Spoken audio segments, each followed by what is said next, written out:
नमस्कार, मैं रचना शर्मा चढ़दी कला टाइम टीवी देख रहे सभी दर्शकों का स्वागत करती हूं। आप देख रहे हैं उत्तर प्रदेश के समाचार।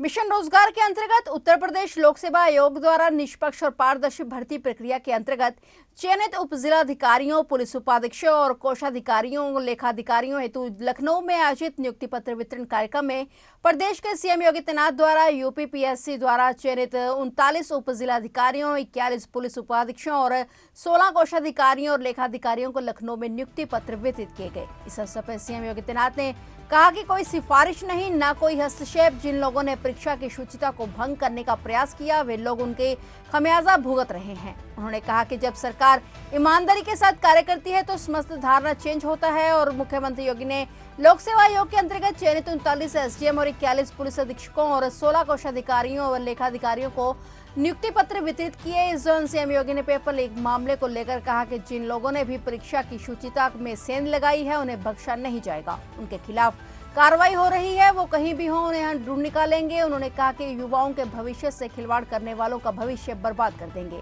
ऐसे लोगों पर छापे मारे जा रहे हैं, प्रॉपर्टी सील हो रही है। आपने देखा होगा, जब सरकार ईमानदारी से कार्य करती है तो उसका ओवरऑल परसेप्शन चेंज होता है। पिछले 7 वर्ष में आपने देखा होगा उत्तर प्रदेश के अंदर, उत्तर प्रदेश था 17 के पहले भी था, लोग वही थे।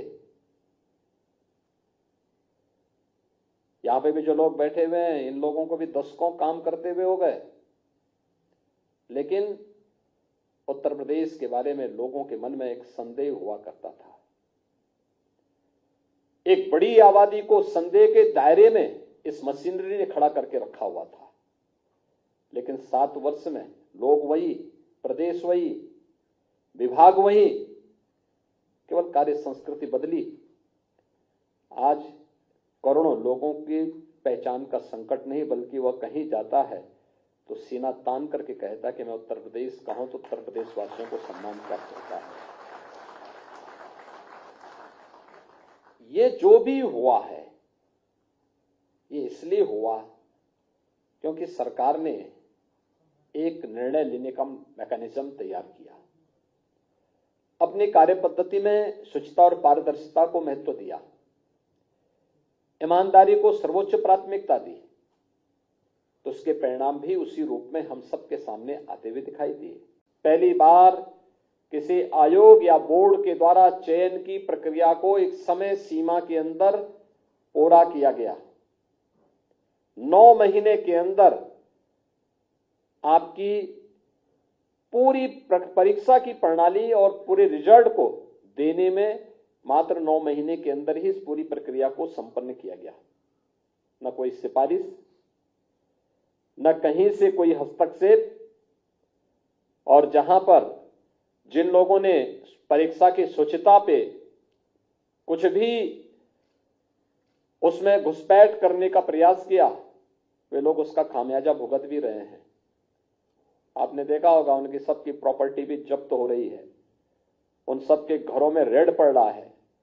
उन लोगों को पूरी तरीके से सरकार अपने शिकंजे में ले चुकी है और पहले तय कर चुकी है कि अगर किसी ने युवाओं के भविष्य के साथ खिलवाड़ किया तो सरकार उसके भविष्य के साथ जरूर खिलवाड़ करेगी और उतनी ही शक्ति के साथ उनसे निपटने का काम भी कर रही है। जो लोग परीक्षा की शुचिता और पारदर्शिता में सेंध लगाने का कुत्सित प्रयास करेंगे, वे कहीं भी छुपे होंगे, उनको बाहर निकालने में बहुत देर नहीं लगती। और मुझे लगता है कि आज जो कार्य प्रदेश के अंदर बखूबी हो रहा है और इसी शुचिता और पारदर्शिता का परिणाम है कि गत 7 वर्ष के अंदर इस डबल इंजन की सरकार ने प्रदेश के अंदर 6.5 लाख से अधिक युवाओं को सरकारी सेवा में लेने में सफलता प्राप्त की। लोकसभा चुनाव से ठीक पहले मुख्यमंत्री योगी आदित्यनाथ ने बरेली वासियों को 328 करोड़ 48 लाख की 64 परियोजनाओं की सौगात दी। उन्होंने 141 करोड़ 14 लाख की 5 परियोजनाएं जनता को समर्पित की, जिसमें महादेव पुल, आदिनाथ चौक आदि शामिल हैं। साथ ही 187 करोड़ 29 लाख की 59 परियोजनाओं की आधारशिला भी रखी। इस दौरान बरेली कॉलेज के मैदान पर सजा पंडाल श्री राम के जयकारों से गूंजता रहा। सीएम योगी ने बटन दबाकर विकास परियोजनाओं का लोकार्पण और शिलान्यास किया। सीएम योगी ने कहा कि देश बदल चुका है, हम विकसित भारत की तरफ बढ़ रहे हैं। भारत को किसी ने आंखें दिखाई तो भारत उसे छोड़ेगा नहीं। आज नया भारत बहुत तेजी से आगे बढ़ रहा है। हम लोग सुरक्षा का माहौल दे रहे हैं। प्रदेश और देश में कल्याणकारी योजनाओं का लाभ पिछले 10 दिनों में तेजी से बढ़ा है। 56 लाख गरीबों को मकान, 10 crore Ayushman card, 15 crore ration card धारकों और 3 करोड़ आयुष्मान कार्ड का लाभ मिला है। इस दौरान सीएम योगी ने फिर एक बार मोदी सरकार का नारा दिया। उन्होंने कहा कि उत्तर प्रदेश नई पहचान बना चुका है। यूपी ने देश में विकास की रफ्तार को बढ़ाने में अपना योगदान दिया है। उन्होंने कहा कि आज लोग आपका सम्मान करते हैं, आशावादी निगाहों से देखते हैं। बहनों और भाइयों, आज इसके साथ ही बरेली का आईटी पार्क का शिलान्यास का कार्यक्रम भी आज यहां पर हो रहा है। अब बरेली कभी जाना जाता था अपने झुमकों के लिए, और मुझे लगता है कि हर व्यक्ति आता था तो किसी को पता ही नहीं होता था कि कहां है झुमका। लेकिन अब यहां फ्लाईओवर के लिए और आईटी पार्क के लिए हमारा बरेली जाना जाएगा। बरेली की एक नई पहचान हो रही है। और मैं तो कभी कभी देख के ताजुब करता हूं, हमारे जितने विधायक हैं, सांसद हैं, वह किसी न किसी विधा के विशेषज्ञ हैं। कोई डॉक्टर है, कोई पशु डॉक्टर है, कोई प्रोफेसर है, कोई बैंकर्स है, कोई किसी न किसी फील्ड का विशेषज्ञ है।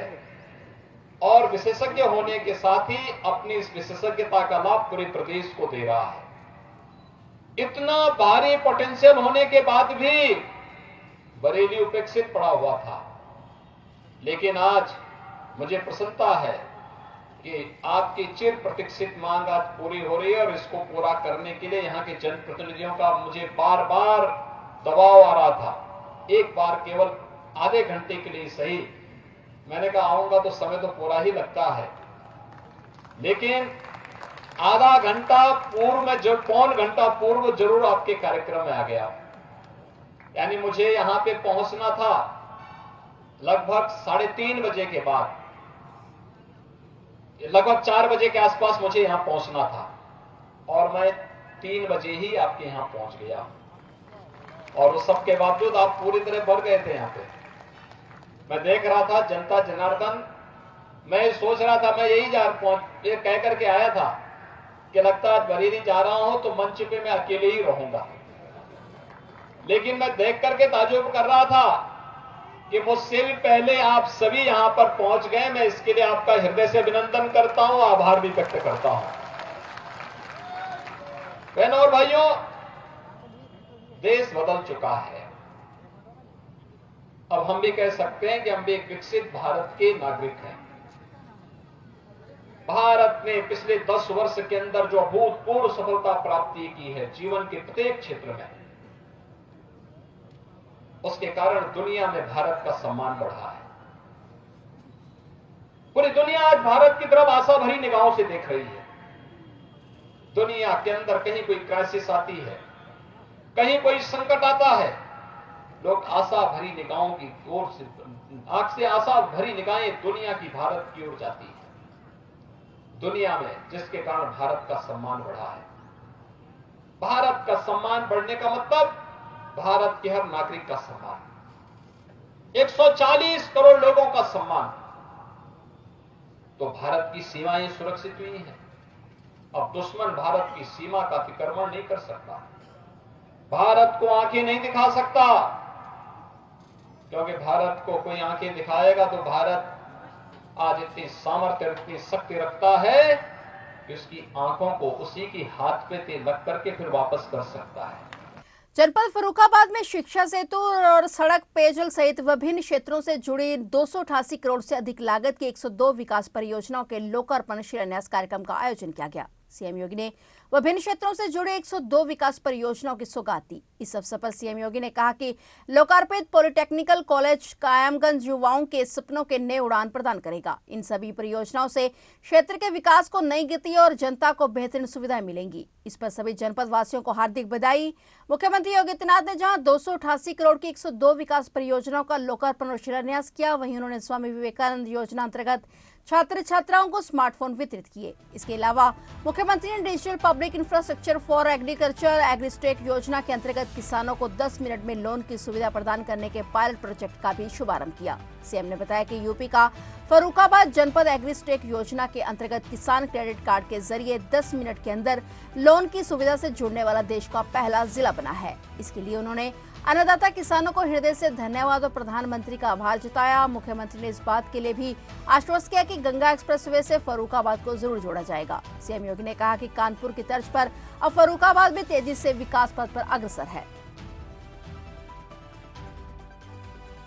आज जहां एक और जनपद की 288 करोड़ रुपए की परियोजनाओं के लिए जो हमारे माननीय जनप्रतिनिधियों ने इस जनपद में लाने के लिए अब अहर्निश प्रयास किया, उन योजनाओं का सौगात होली के पूर्व आप सबको प्राप्त हो रहा है। वहीं साथ ही साथ आज देश की एक महत्वपूर्ण योजना प्रधानमंत्री मोदी जी के विजन को सबसे पहले जमीनी धरातल पर उतारने वाला कोई जनपद, digital public infrastructure for agriculture AgriStack योजना, इस योजना को जमीनी धरातल पर उतारने वाला पहला जनपद, आज किसान क्रेडिट कार्ड की 10 मिनट के अंदर लोन की सुविधा से जुड़ने वाला पहला जनपद देश का फर्रुखाबाद बना है। मैं इसके लिए यहां के जनप्रतिनिधि और प्रशासन को धन्यवाद देता हूं और आप सभी अन्नदाता किसानों का हृदय से अभिनंदन करके प्रधानमंत्री मोदी जी का भी आभार व्यक्त करता हूं। अब इस योजना के लागू होने से हम सब जानते हैं कि यह योजना जैसे ही लागू होगी, होने के साथ ही एग्रीस्टेक योजना के कारण यहां पर डिजिटली केसीसी की सुविधा अन्नदाता किसानों को प्राप्त हो जाएगी और इसके लिए 4 बैंक, भारतीय state bank, bank of Baroda, Punjab national bank, bank of India, ये सभी सहयोग कर रहे हैं। यहां की सफलता के बाद पूरे प्रदेश के अंदर और पूरे देश के अंदर योजना लागू होने जा रही है, क्योंकि पायलट इंप्लीमेंटेशन के माध्यम से हम लोगों ने पहले चरण में जनपद फर्रुखाबाद को लिया और फर्रुखाबाद के बारे में जब यहां पे चर्चा भी माननीय सांसद जी और माननीय विधायक जी कर रहे थे तो मुझे याद आ रहा था कि यहां के लोग बार बार कहते थे संकिसा धाम का हम सुंदरीकरण का काम कर रहे हैं और संकिसा धाम दिव्य धाम के रूप में प्रस्तुत होगा, कोई संदेह नहीं होना चाहिए। बाबा नीम करौली के धाम के भी सुंदरीकरण की एक कार्य योजना हम लोगों ने प्रस्तुत करने के लिए कहा है और मां गंगा की अविरल और निर्मल धारा के लिए नमामि गंगे परियोजना के माध्यम से प्रधानमंत्री मोदी जी का जो अभियान चल रहा है, इस पर पहले की तुलना में बहुत काम हुआ है। जो बचा है प्रयागराज कुंभ के पहले हम उस काम को भी पूरा करने जा रहे हैं। तो ये थे उत्तर प्रदेश के समाचार। और नए समाचारों के साथ फिर से हाजिर होंगे, तब तक के लिए देखते रहिए चढ़ती कला टाइम टीवी और मुझे दीजिए इजाजत। धन्यवाद।